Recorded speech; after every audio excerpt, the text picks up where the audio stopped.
I never believed that a house could listen. That changed the night it spoke my name. I moved into the house because it was cheap. Too cheap. A 2-story place at the edge of town, surrounded by dead trees and silence so deep it rang in my ears. The realtor never came inside with me.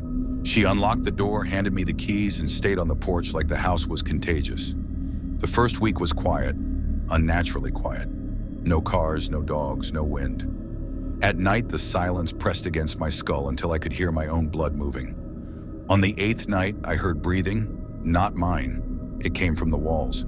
At first, it was faint, like someone sleeping in another room. Slow, careful, curious.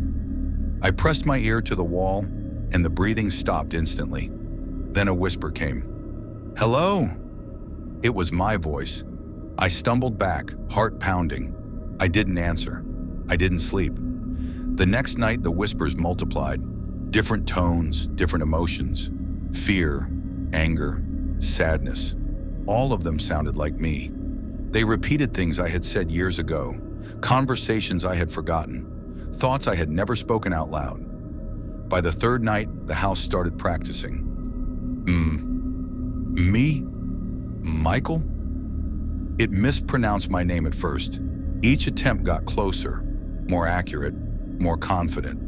When it finally said my name correctly, every light in the house turned on at once. The mirrors started to fog, and words appeared in the steam. "Stay! We are almost you!" I tried to leave. The doors would not open. The windows showed rooms that didn't exist, hallways stretching into darkness. Versions of the house that were wrong. The voices began speaking in unison. "Don't go. We need the last part." I felt it then, something pulling at my memories, my childhood, my face, my voice. The house wasn't haunted, it was unfinished, and it was building me. They found the house empty months later. No signs of struggle, no body, just a new voice in the walls. Perfectly human, perfectly calm, calling out to the next visitor by name. The rule was written on a piece of paper taped above the phone. "Do not answer after 3:17 a.m. I thought it was a joke, a prank left behind by the previous tenant, but the landlord's hands shook when I asked him about it. "Just don't," he said, "and you'll be fine." The phone rang for the first time at 3:17 exactly. One ring, then silence. The second night, it rang twice. The third night, 3 times. On the 4th night, the voicemail light blinked. I didn't remember answering. The message was only breathing.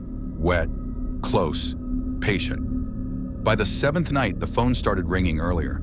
3:16, 3:15, like it was learning. I unplugged it. It rang anyway. Not from the phone, from inside my head. "We're calling to confirm your presence," the voice said. Not human, not mechanical. Something in between. I answered. I shouldn't have. The voice on the other end sounded relieved. "Thank you," it said. "You are still there." After that night, people stopped recognizing me. My reflection lagged behind my movements. My shadow pointed the wrong direction. Every night at 3:17, the ringing came closer. From the hallway, from the closet, from inside my chest. Now the phone doesn't ring anymore. It doesn't need to.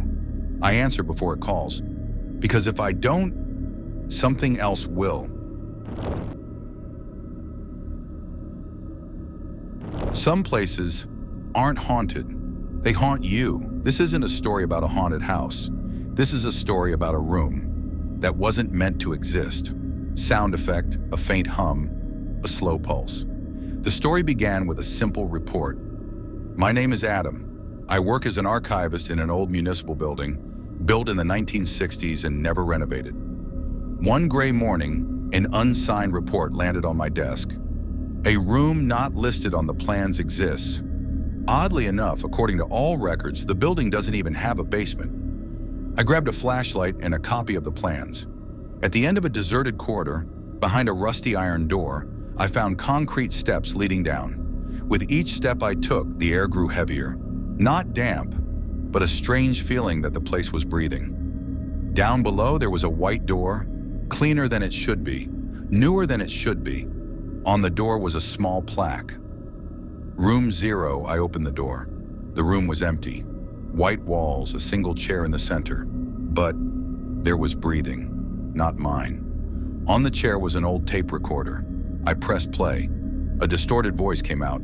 "If you hear this, then you are me, or you will be." The tape stopped. Then it started playing on its own.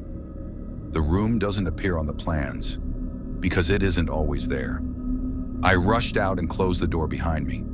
When I returned to my office, I found a new memo on the desk. The same handwriting, the same wording. But this time, it was signed with my name, and the date was tomorrow. I went back into the room. The chair was no longer empty. A man was sitting quietly in it. He slowly raised his head. It was my face. He said, "I sat here before you, and you will sit here after me." The next morning, the place was permanently closed. No one remembers why, but in the archives, among thousands of files, there was a new report. Unsigned, unregistered room found. Some rooms don't need to be opened because they are open from the inside. A long silence. Then the sound of a door closing away.